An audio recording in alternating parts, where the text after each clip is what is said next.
আসসালামু আলাইকুম। আমি এখন বানাবো খুবই মজার একটা জিনিস। এটা অ্যাকচুয়ালি আমরা ছোটকালে খাইতাম, আজকাল পাওয়া যায় না। এটা হচ্ছে মোরব্বা বন। আগে আমরা বন রুটি কিনতাম, তার মাঝখানে একটা বড় সাইজের মোরব্বার টুকরা থাকতো, খাইতে খুব মজা লাগতো। আজকাল পাওয়া যায় কিনা যায় না, বোধহয় যায় না, আজকাল অনেক ধরনের চান্টু পান্টু খাওয়া বাইরে হয়ে গেছে। তো কিন্তু জিনিসগুলো আসলে খুবই মজা, খুব সহজে এটা তৈরি করে ফেলা যায় ঘরে। তো আমি আপনাদের দেখাবো কেমন করে মোরব্বা বনটা বানাইতে হবে। কারণ আমি আবার গত কয়েকদিন আগে যে মোরব্বা বানাইলাম, মোরব্বা বানানোর ওই মোরব্বাগুলো শেষ করতে হবে, একটা রেসিপি দিয়ে দেখা দিই। আরেকটা জিনিস হচ্ছে এটা আমি বানাবো ফ্রাই প্যানে, অতএব আপনাদের ওভেন টোভেন ইত্যাদি ইত্যাদি এত ঝামেলা নাই, বালু লবণ ইত্যাদির কোনো ঝামেলা থাকবে না। খুব সহজভাবে দেখি কেমন করে বানানো যায়, ঝটপট। তাহলে বাচ্চাদের টিফিন টিফিন ইত্যাদিতে দিতে খুব সুবিধা হয়। তো দেখেন, আমি এখানে 2 কাপ ময়দা নিছি। ময়দার মধ্যে আমি স্বাদ মতো লবণ মিশাবো, আরেকটু হয়তো লাগবে লবণ। এর সাথে আমি 2 চা চামচ অ্যাক্টিভ ইস্ট মিশাবো। এটা হচ্ছে ইস্ট মিশানোর সহজ পথ। দেখেন, আমি প্যাকেটের ইস্ট ব্যবহার করি। এরকম প্যাকেটের ইস্ট আপনারা কেনার চেষ্টা করবেন, এগুলো মরা থাকে না, এগুলো জীবন্ত থাকে, খুব সহজেই অ্যাক্টিভেট হয়ে যায়। আর বোতলের গুলো সাধারণত মরা থাকে, অনেকে ইস্ট দিলে আপনাদের ফুলে না, কিন্তু এটা ফুলতে বাধ্য। আর ইস্টটা খোলার পরে আমি নর্মাল ফ্রিজের দরজার তাকে রাখি। দরজার যে তাকগুলো আছে, যে কোনো একটা তাকে রাখলেই প্রায় বছর বছর দেড়েক এমনি থাকে। আমারটা না, এমনি অনেক ব্র্যান্ডেরই পাওয়া যায় ইস্টগুলা। আমার এই ব্র্যান্ডেরই ব্যবহার করতে হবে এমন কোনো কথা নাই। এখন আমি এটাকে মিশাই নিব। তো ইস্ট এই ব্র্যান্ড না, আপনার যে কোনো ব্র্যান্ডেরই কিনতে পারেন। এখন অনেক জায়গায় এই ইস্টগুলা পাওয়া যায়, অনেক দোকানেই। আর সবচেয়ে বড় কথা হচ্ছে, কিনতে গেলে আপনারা আপনাদের এলাকার স্থানীয় বাজারে যাবেন। ওই বাজারে নির্দিষ্ট একটা দোকান থাকে, যেই দোকান থেকে মুদি দোকান থাকে, যেই দোকান থেকে হোটেল রেস্টুরেন্ট আর বেকারির জিনিসপত্র কিনে, তাদের কাছে পাবেনই। প্রত্যেকটা বড় বাজারে এইটা আছে, কিন্তু তার ডিপার্টমেন্টাল স্টোরে যাইতে পারে। যাই হোক, এটা মিশানো হয়ে গেল। এখন আমি এর সাথে দুধ মিশাবো। দুধটা আমি রেডি করি। আমি এখানে কিছু দুধ নিচ্ছি, 1 কাপের মতো। দুধটা যথেষ্ট গরম বর্তমান মুহূর্তে, বেশ হাত ডুবাই রাখা যায়, কিন্তু যথেষ্ট গরম। তার মধ্যে আমি আমার স্বাদ মতো চিনি মিলাবো।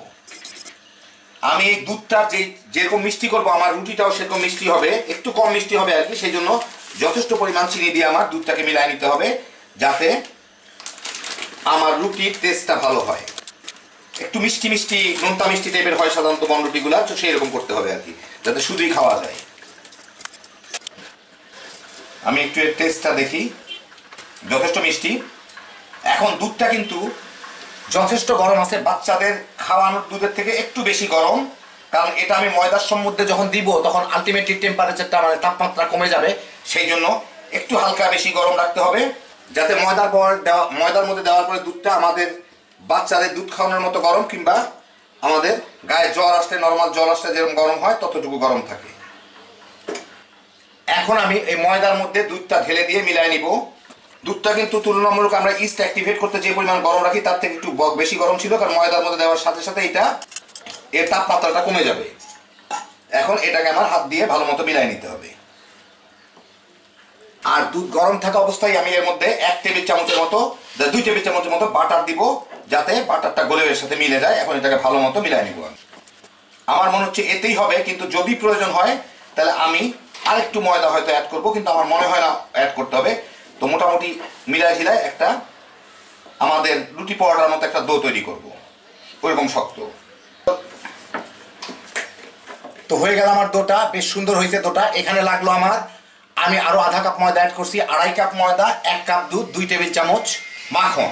যাই হোক, এখন আমি এটা ঢেকে রেখে দিব ঘন্টা খানেক কি ঘন্টা দেড়েকের মধ্যে। এখন গরমের সময় ঘন্টা খানেকের মধ্যে এটা ফুলে ডবল হয়ে যাবে।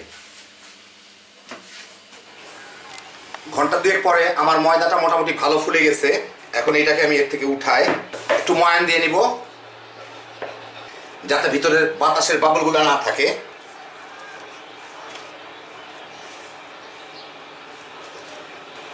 এগুলা খুব দ্রুত বাবল ফর্ম করতে থাকে, সেই জন্য কাজটা খুব দ্রুত করতে হবে। আমি কতগুলা লেচি কেটে নিব এটা থেকে। এখন এগুলার থেকে আমি একটাকে নিয়ে একটু গোল টাইপের একটা রুটির মতো বেলে নিব। আমি কয়েকদিন আগে যে মোরব্বা বানায় রাখছি, এগুলোকে ছোট ছোট করে কেটে নিছি। এইগুলা কয়েকটা মাঝখানে দিয়ে এই কোনাগুলাকে এনে এগুলাকে পুরাই দিব। মুখটাকে লাগাই দিই ভালো মতো।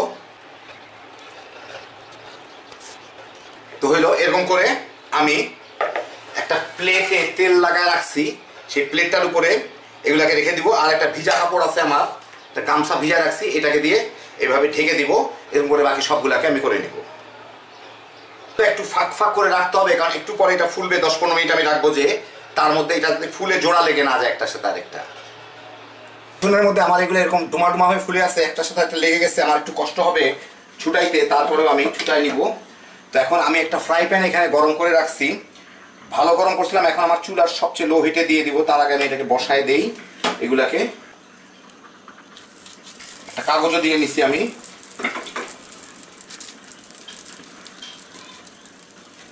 এখন চুলার জালটাকে এটা ঢেকে দিয়ে আমি সবচেয়ে কম হিটে দিয়ে দিব আমার চুলা। মিনিট 3-4 পরে আমি এগুলাকে একটু উল্টায় দিব।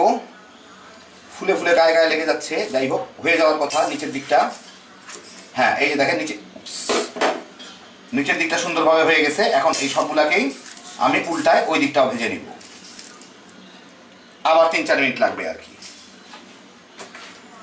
3-4 মিনিট পরে আমি এগুলো হয়ে যাওয়ার কথা, খুব বেশি সময় লাগে না ভাজতে, 3-4 মিনিটের মতোই লাগে। দেখি কি অবস্থা। হ্যাঁ, হয়ে গেছে হয়ে গেছে। এখন আমি এগুলোকে উঠাই নিব। এই দেখেন উপরটা এরকম উঠায় আপনাদের দেখাচ্ছি। সব কয়টা এটার ওই পাশটা দেখি। হ্যাঁ, কারণ চুলায় ভাজা তো এটা পাশটা হবে না, কিন্তু 2 পাশ হয়ে যাবে আর কি, মানে 2 সাইডের গুলো হবে না। এই যে দেখেন এরকম হইলো। এরকম করে আমি বাকি সবগুলাকেই ভেজে নিব। এটা মোটামুটি ভাবে ফুলে এইরকম বনরুটির মতোই মোটামুটি ভালোই একটা মোটা হয়। আর দেখতেই পারতেছেন, এখন বাকিগুলাকে আমি এভাবে ভেজে নিই। তো এই যে দেখেন হয়ে গেল আমার কতগুলা মোরব্বা বন।